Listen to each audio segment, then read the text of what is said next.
All right. So maybe I'll just act as one of the co-chairs until one of the co-chairs makes it to the meeting. So we need to do attendance. Emily, do you have the attendance list by any chance? I do. Let's see. Do you want me to just call it off? That would be awesome. All right. Roberto Rodriguez is not present yet. Pius Ali, not present yet. Angie Taylor. Present. Angie is here. Lita Simro. Here. Jennifer Dubell. Here. Jennifer Babbeau. Apologies. Jennifer Babbeau here. Sorry. Laura Russell Better. Here. Laura Fries. Here. Elizabeth LaPierre.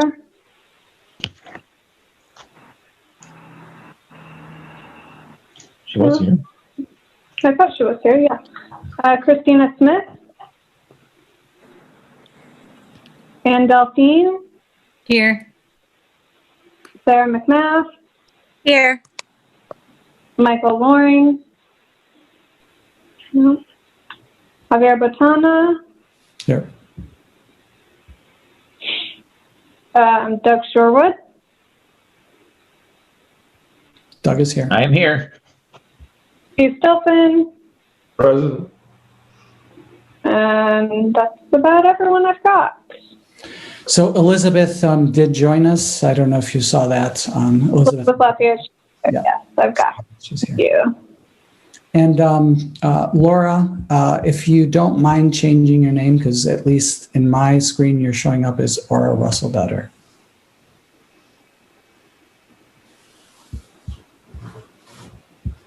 Great.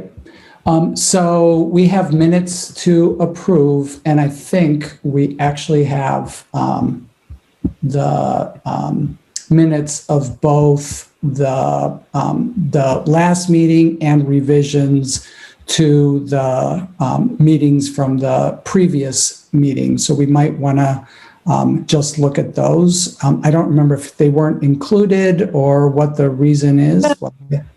I think Jennifer Dubell, I think it was you. You had a small change to one of the words in the previous set of minutes. So I made that change and we resubmitted them.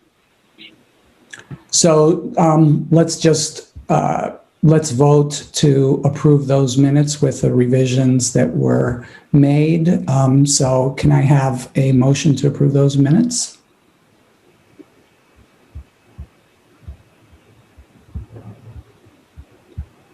Sure. Right. Laura Fries has moved. Do we have a second? Second. Jennifer Dubal. And all in favor? Just raise your hand so that we can see your thumb. That's great. Okay. I think everybody's hand is up. Anybody against? I don't think. Yeah, good. All right. So those are approved. Let's do the same for the minutes of the 9/24 meeting. So maybe just take a second if you've not had a chance to look at them, to do that. And then if somebody would move to approve those minutes.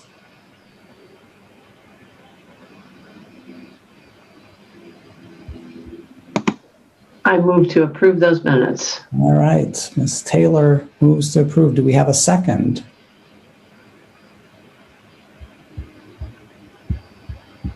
Second. Okay, thank you, Annie. Are there any questions or corrections to those minutes? Great, seeing none. Let's see if we can have a vote to approve those minutes. So if you are in favor of approving the minutes of 9/24, please raise your hand. And I think everybody's hands went up, so I think we don't have anybody opposed. So those minutes are approved as well. The agenda today includes us talking about the pre-qualification process. We have a brief discussion about the potential impact of referendum question, I believe D or C, which is the Green New Deal C, the Green New Deal, and an update on what happened yesterday at the community forum for those who weren't there. And then we'll talk a little bit about the schedule and the next steps. So with that, I'm going to turn it over to Lisa. Excellent. Thank you, Javier. Let me get my screen shared here. Can everyone see a slide that says Portland Public Schools, Presumpscot Elementary School BLAC meeting? Excellent. All right. So, good evening and great to see everyone. Hard to believe that we're in October already. So tonight we will have an update on the Presumpscot Elementary School. And just as a reminder, the design statement is there on the front screen, and we'll review that a little bit as we go forward and the recap of the public forums. And we'll advance the slides here. There we go. So as Javier just went over our agenda, we have done our welcome and our approval of our prior minutes. So thank you, Javier, for taking us through that. We will review GC pre-qualification and that process. The Green New Deal referendum question, or referendum question C as it's referred to, and an update on the community forum, schedules and next steps, and then we'll adjourn for the evening. The GC pre-qualification process, and for anyone that doesn't know, GC stands for General Contractor. So pre-qualification process is essentially we will pre-qualify general contractors. So we will put together a draft document talking about the projects and the scope and the schedule. We will advertise that we're looking for general contractors to who are interested to become pre-qualified. So they essentially will submit their qualifications to us, showing us that they have experience with similar projects. They can be bonded for projects of this size. And pretty much a little bit about their organization. We will review these qualifications once we receive them and notify those applicants that have been deemed qualified to bid on these projects. And that way we will have a clear list of who those general contractors are. And another important aspect of their qualifications is capacity to do the projects. So we'll look at all of that and notify those that have been qualified, and then we will advertise for bid. You can see the dates kind of marching along these bullets that I'm going down. So in October, this month is when we're working on that pre-qualification, the advertisements. We'll review those qualifications next month and notify those applicants. And then in December, we will advertise for bid. And so those general contractors who have been pre-qualified can now bid on the project. And that way it provides a level of quality assurance as to the contractors that are going after this project, and that the contractor who is the low bid contractor is qualified to do the work. The bid documents are headed out in December, and bids will be due at the beginning of next year. Once we get bids back, then we'll go to the school board to essentially accept the contractor bid acceptance. We will notify that contractor. At that time, if we find that we are over budget, we will engage them in what we call a value engineering process. And that's where we work with them to identify cost savings within the project to bring the project down within budget.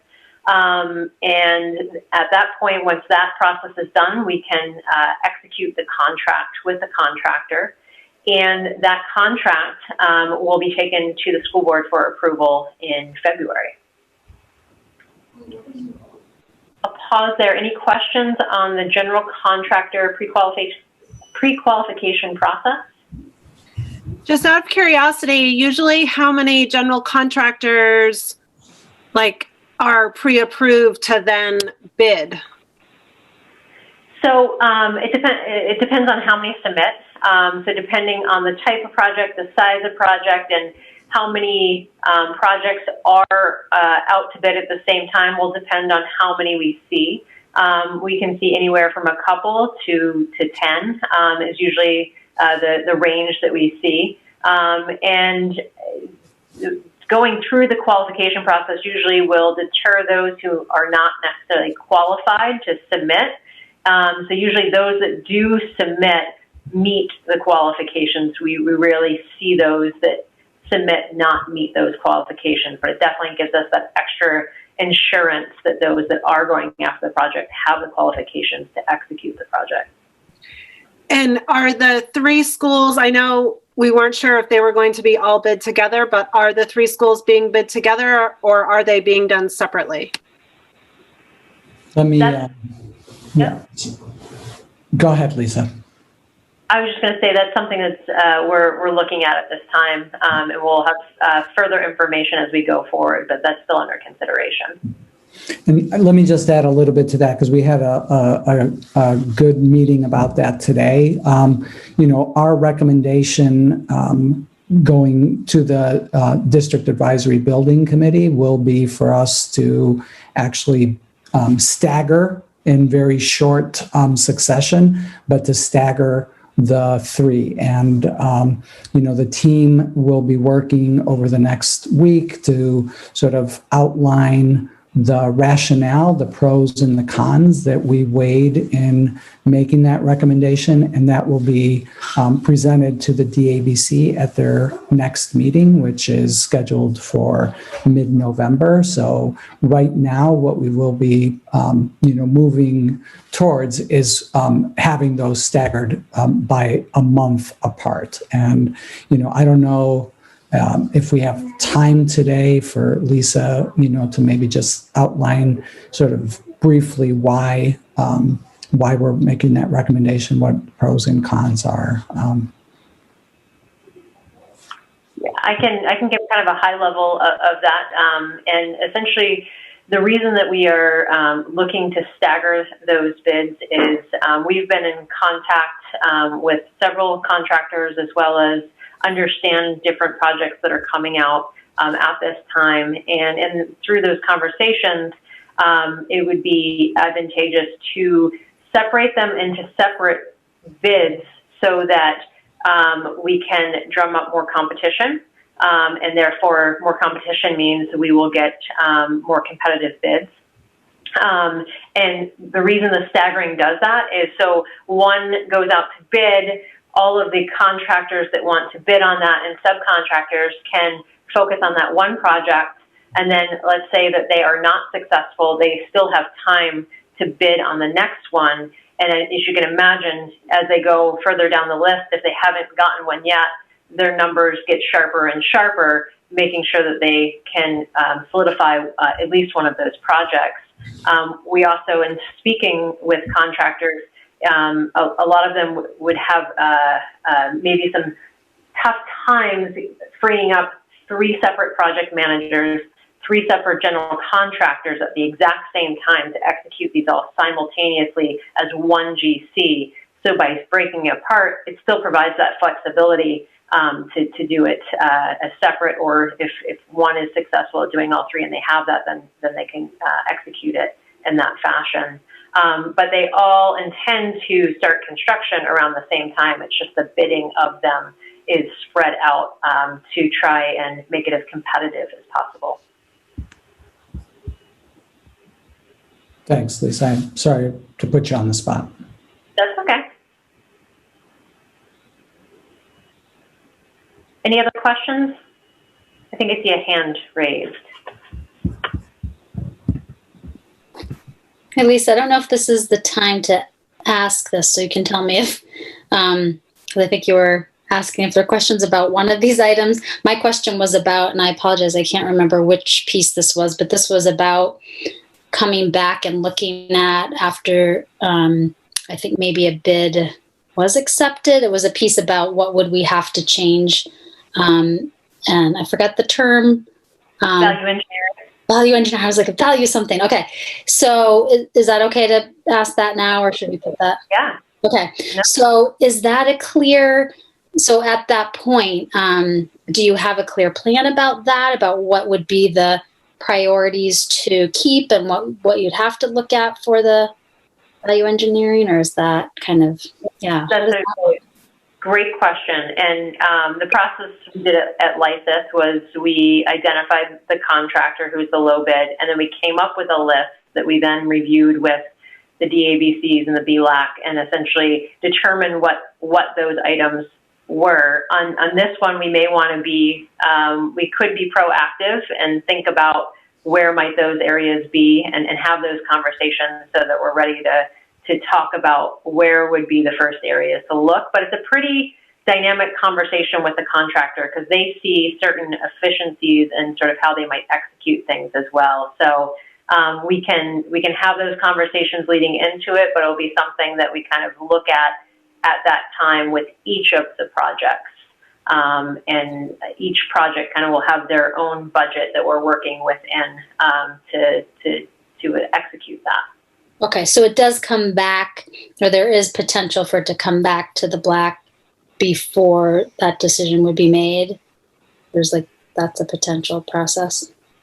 I believe that's what we did on Lysis, Javier. Do you remember? I believe that was the process that was executed. Yeah, I don't remember how, actually I do remember because we did have that, the meeting in the Lysis gym, and I remember that there were members of the community who were also there that we, that asked for an opportunity to provide sort of their thoughts on those things. So I do think that we did the BLAC, and then the DABC was also involved.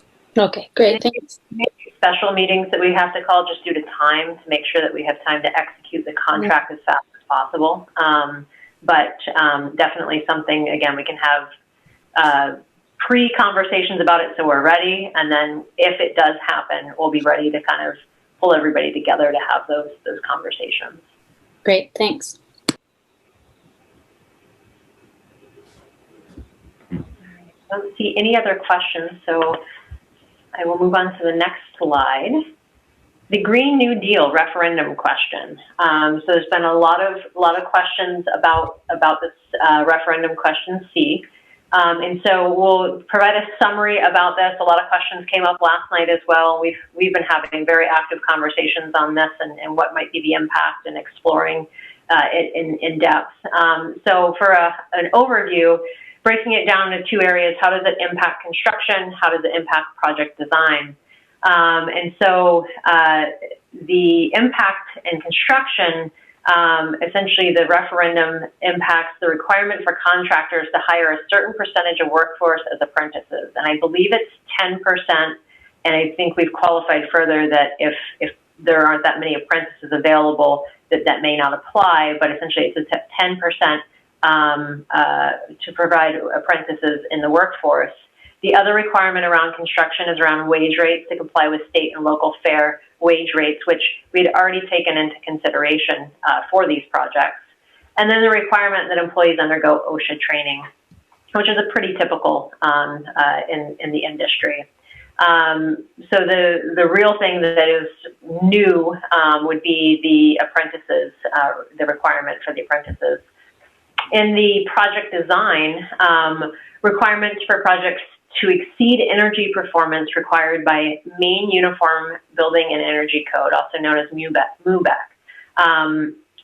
So essentially what this does is there is less flexibility in how we address LEED. Part of it is we have to have these buildings certified as LEED Silver. There's some requirements talking about which version of LEED and which system we need to comply with. And we'll need to, and so what that means between the MUBEC and the LEED requirements is we'll have to look at potentially redirecting some of our design efforts to address things that weren't necessarily being addressed fully. We were focused on really the educational spaces, and this would make us have to redirect that focus to building envelope and mechanical systems. and other things related to energy. And again, reducing the spending on the educational spaces and the additions that we've presented so far. The other requirement that is part of this is for us to comply with the Better Roofs program. And what that means is we have to set aside 15% of the roof area to be solar ready or vegetated roof.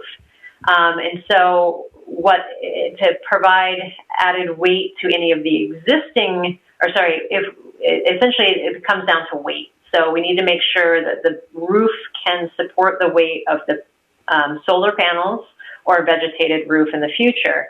In addition, that's pretty easy. We can design that from the beginning to accommodate those weights, and it goes even further, talking about we need to have a design that is ready, that has the electrical infrastructure as well. When we get to existing buildings, it gets a little bit more tricky to where it potentially triggers structural upgrades in order to meet that. And I believe we found out in more detail that it's really, we have to have a design that can meet these, not necessarily have it as part of the project. And so that's something that we're digging into in a little bit more detail. And so the other thing is the timing of the referendum, and when, if it is approved, when does it take effect? Our understanding right now is 30 days from certification of vote.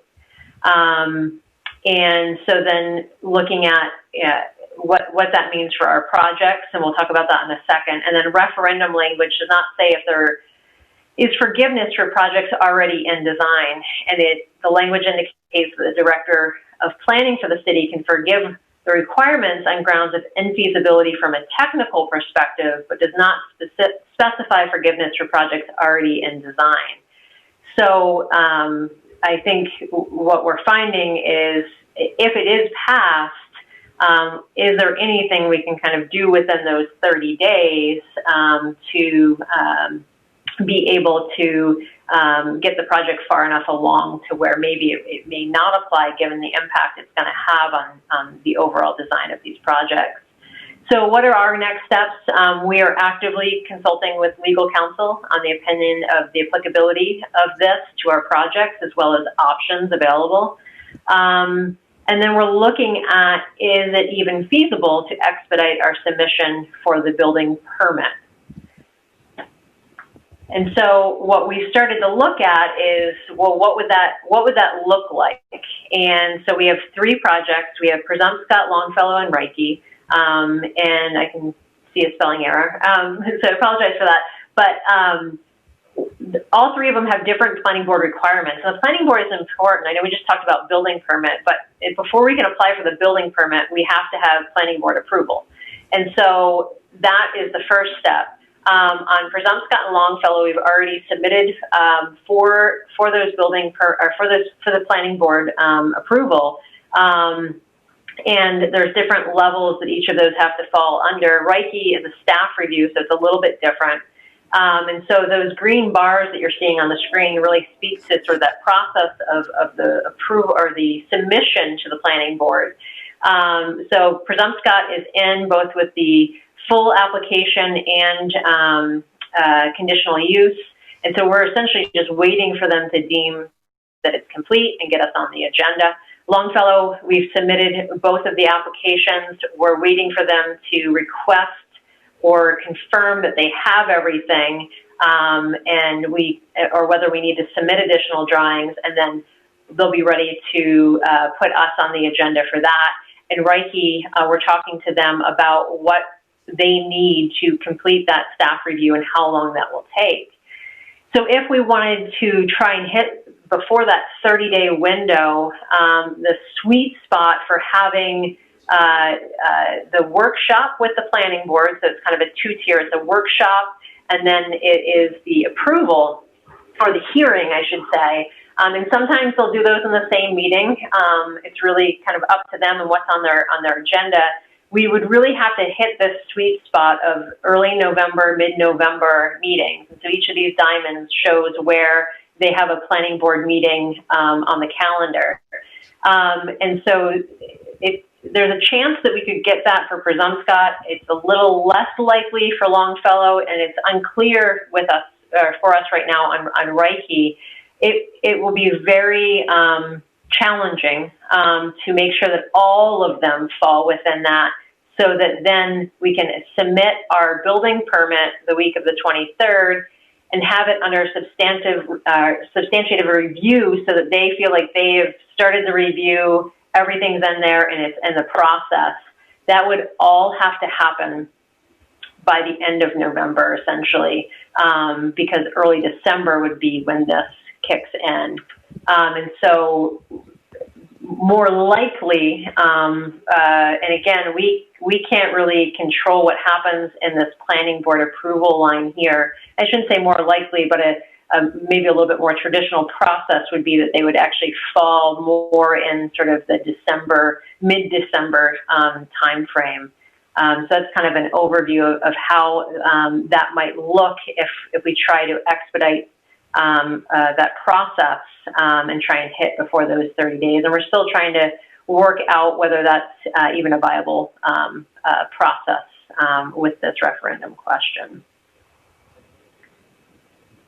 So that was a lot of information on referendum C. I'll pause there if folks have anything to add or questions. So is the takeaway from that it would be very difficult to get through those two substantive steps in that time frame? It would be very difficult. I won't say it's impossible. There's just certain things we can't control. All we can control is once we submit the information, and then it's really up to the planning board as to when they're able to get through the information, what else is on their agenda. And so if all parts and pieces fell into place, there's a chance that we could make it happen here. But again, we can't really control how this period in the orange works out.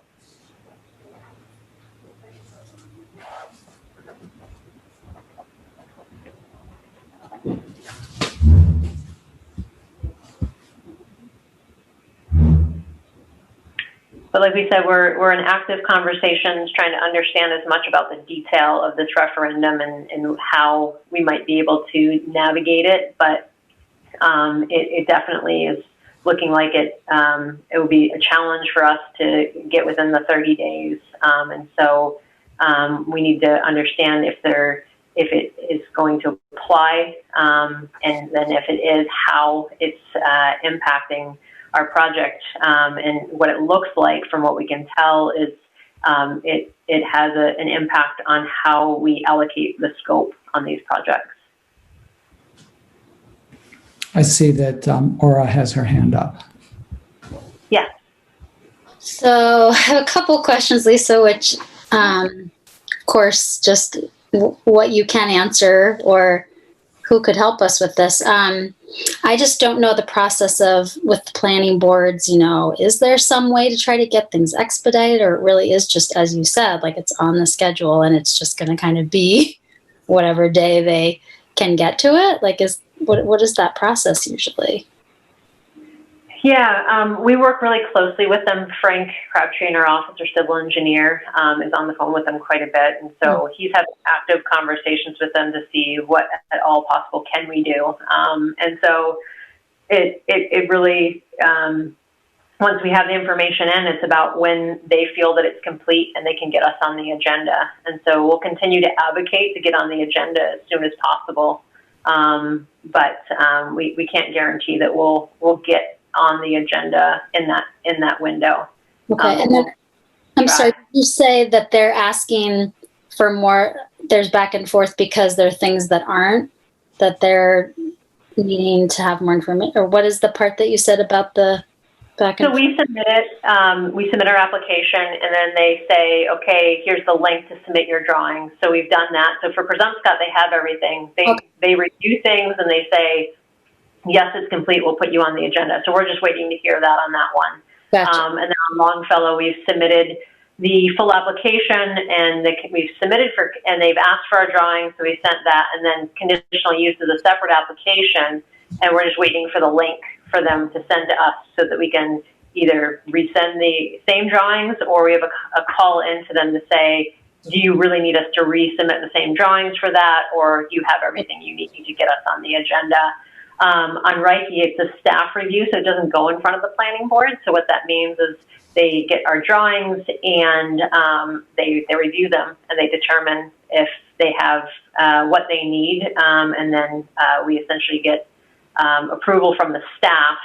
So it's usually a little bit more quick process. And so again, we're working with them to see, can they give us an idea of how long that might take. Okay, so it's just kind of the back and forth, and then hope that it's moving forward as quickly as possible. I want to let anybody else have questions, but can I just ask one other quick question? I know you mentioned about counsel and consulting about, I'm calling it grandfathering in, but I know you had another term. So is that just something, I mean, there's kind of looking into that, because the language you're saying in the referendum did not speak to there being an exception for projects, right, that are already so far along as this one is. So we just don't know. And so there's just kind of trying to figure out legally where things are at. And I mean, do we have a sense of when we might learn that, just to kind of know? I mean, it's such a tough spot to be in, right, with this short window of time. Maybe I can answer or attempt to answer that. So Okay. we've been working with our legal counsel to look at all aspects of the referendum provisions, and to help us to think through what the various ways in which it will impact us, and what recourse we might have. One of them is the one that Lisa laid out today, which is the trying to get what is already built into the ordinance as an exemption, be able to access that. And that's, I think, what this slide is all about. But there are a variety of other areas that we are exploring. And so our attorneys will have a memo on that by sometime next week, so that we are able to put that in front of the board and others to understand that prior to the election. Oh, great. Okay, thank you, Superintendent. So that's PPS's legal counsel. It's not Harriman's. That's PPS's. That's right. That's Drummond Woodsum, our legal counsel. Okay, great. So I have a question. I can't find the hand raising. I'm sorry. Or I would have raised my hand. So I guess I just want to know the bottom line. So if in fact we do have to, I mean, honestly, having the opportunity to have, a garden on top of the roof sounds really good, but, and also solar panels and all that. What's the price tag on it? Just to get a sense of, like, I know what our project is, if we can just get a sense of what that is, so we can start to wrap our heads around how much we would have to actually edit. Yeah, that's a great question, and we're still trying to quantify that, Angie, and figure out what are those implications, what would need to be done to meet the different thresholds they've outlined, and so that's what we're actively working on quantifying, so we can have a more engaged conversation on that. Okay, now one more question, and it's because I don't live in Portland. I live in Raymond. This Green New Deal is new to me as of yesterday. And I should probably be following the politics more and more into some other politics, I guess. Is this for sure, or like, where do we think Portland is on this? Like, do we feel like it's or yeah? Nobody knows. That's what elections are all about. True, but there's definitely like the information out there to suggest that maybe it's leaning in one direction or the other. No, okay, that's what I wanted to know. All right, I'll do a little research, but thanks.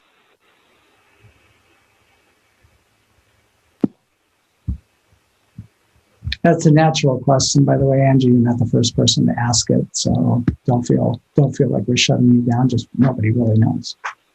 Can I just make a quick comment, Angie, just in response to that? I just want to thank thank Harriman, and I mean, that's the hard thing is I think we just have no idea. So I think just planning for that possibility, I'm so glad to know all these steps are happening because we just really don't know. I just think that's, yeah, it's just the not knowing, having to plan for that possibility. So. And I think it's hard also because ideally we want things to be as green as possible, but for a project where we already kind of have our priorities in place, the thought that those may have to shift or change is just slightly unsettling, maybe. I don't know if that's the right word to use or not, but I don't know. Yeah, I hear you. So we'll continue to work towards understanding more and try and be as prepared as possible and keep folks up to date on what we know. Yeah. So I'm mindful of the time. Lisa, do you want to go through the community forum? Sure. So I'll give the high level on the community forum. You can see the slide of the agenda. We had introductions, reviewed the design statement and the inventory facility needs. We had a presentation on the floor plans and renderings, improvements to schools in response to COVID, a lead update, and the project timeline. And so I'll go relatively quick due to the time we have left here. But we recapped forum number 1, the process that we went through, engaging the community and developing the beautiful statement that came out for Presumpscot, a welcoming, diverse family, creating safe spaces for learners to collaborate, grow, and explore. And then we looked at the priorities that came out of our process and was really focused on replacing the modulars, secure welcoming entrance, separate gym and cafeteria, separate music and art, separate rooms for specialists, and code and accessibility upgrades. And so that's really what went into the plan and the design. And then we reviewed the impacts or improvements, to the school in response to COVID. And so the things that are already underway by the district are those first 4 bullet points that you see related to UV air exchange units in the nurse area, including separation rooms, repairs to windows for ease of operation, installation of hand sanitizing stations, and cleaning and servicing of ventilation systems, and installation of ionizers. The things that we're seeing in the building project itself is reconfiguration of nurses' areas, including separation/isolation areas, and including touchless fixtures in new and renovated restrooms. And so what were those questions that came out of the forum? Some really great questions, a lot on referendum question C. So we've spent quite a bit of time talking about that, so I won't go into any detail beyond what we've already talked about. We had very similar answers last night. Will the roof be able to support solar or a roof garden? This is related to this referendum question C. And so the new roofs we would have to investigate if the existing would. More than likely, roofs that we see built of this era require some sort of upgrade, structural upgrade to support that on existing roofs. Are any trees going to be impacted by the construction? So there are some trees that are impacted. Folks that are familiar with Presumpscot know it's a pretty constrained site, and we're trying to impact any of the play areas or the parking as little as possible. Where we are impacting trees is where we have the portables out back and that addition is happening. We have some of the trees in that area that need to be removed. They're younger trees, and we'll try our best to replace as many of them as we can. And then the question about was this the final public forum? It is the last forum that we have scheduled, but we do have all of the information on the website as well as a link for the public to be able to ask questions. And then how will construction impact delivery of classes? So the great thing about Presumpscot is the portables, when they're relocated, those classes can stay in those portables and the additions can happen almost independently of the rest of the school. There will be some areas that are impacted. We'll do a great job of separating construction and students for safety, but the interior renovations of the spaces are scheduled to happen over the summer. So there'll be very little impact to the existing spaces of the school, which is great. The reconfiguring of the nurse's office and inclusion of touchless bathroom fixtures changes made to COVID, or are these in the plan all along? So it's kind of twofold. Some of these modifications were in the plan, but we took a greater look at them in more detail as to how we could refine them even further to address some of the concerns that have come up as a result of COVID-19. So schedule and next steps. We've seen the schedule and we're marching right along. We just completed our third and last forum. And we are in the construction documents and getting those moved along so that we can get them completely through the planning board process and get them ready for bidding. And our upcoming meetings, DABC meeting is scheduled for November 19th, and we have the BLAC as a to be determined due to the Thanksgiving holiday at this time. So we will get back to everybody with a date for those meetings. And so that is our presentation for this evening. We've got a couple minutes left here for any remaining questions folks have. What would the times be for that November 19th meeting? Would we bump up to the second one? So would we be at 6:30? No, that's scheduled for the district advisory building. Oh, I'm sorry. That's all right. I'm sorry. Yeah, but in the next meeting, I always get confused how these rotations work. So where would Presumpscot be in the next meeting? I think we'd be second. I'm going to rely on Emily for that. She's good at I rotating. know, and I don't remember if we go forwards or backwards. I'll have to check historically. I think you go first next time. I'm not sure. No, they wouldn't go first to the first this time. So I think they go to, where's Reiki today? Is Reiki second? Yeah. Yeah. So they were Second, yeah. Yeah. So they were first the last time. So that means that you guys will be second. Okay. So I'd love to ask a question about the bidding, the bidding. So how will you decide, and this may be to Javier, I'm not really sure, how will you decide who's going to get bid first? Is it going to be based on the approval at the planning board, which comes out first, or is there another process? Right now, the plan would be to do it based on the projects that will take the longest time. So in our sequence right now, that's Longfellow followed by Reiki followed by Presumpscot.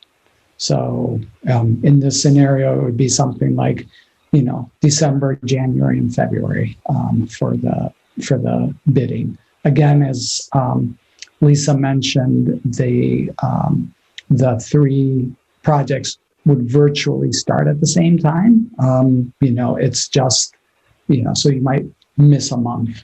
One might break ground, but at that point, that's not even true either, because it could be like who gets staged first and what's the easier one to get staged for. So, but that's what we will be bringing to the DABC at the next meeting. Thank you. And I saw Sarah McMath has her hand up. Yeah, I was just wondering, is the bid awarded purely on numbers? Like whoever puts in the lowest bid gets the bid? Is that how it works? Has to be Lowest qualified. Yeah. Go ahead. I think we said it in unison. Your lowest qualified bid. Yeah, thank you. This is where I'm actually saying things that I actually don't know what they mean, but I've heard them enough times that I just, repeat them. But so I'll let somebody who actually knows what a qualified bid is.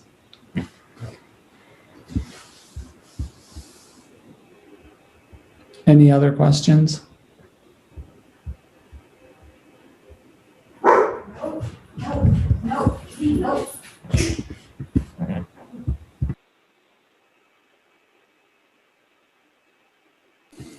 Well, I think we're close to being at time, and it doesn't look like we have any other questions. So thank you, everyone, for being here. And, we look forward to the next steps. We are very, very close to actually rolling all of this stuff out and, getting an amazing school. I love looking at that. As the staff knows, I was at Presumpscot earlier this week, and just visualizing that different, entrance is really kind of a cool thing to think about. So I'm sure you guys feel it even more so than I do. Well, thank you, and I hope you guys have a good night. Thank you so much. All right. Thank you. Thanks, Harriman. All right. Thank you. Thank you. Great night.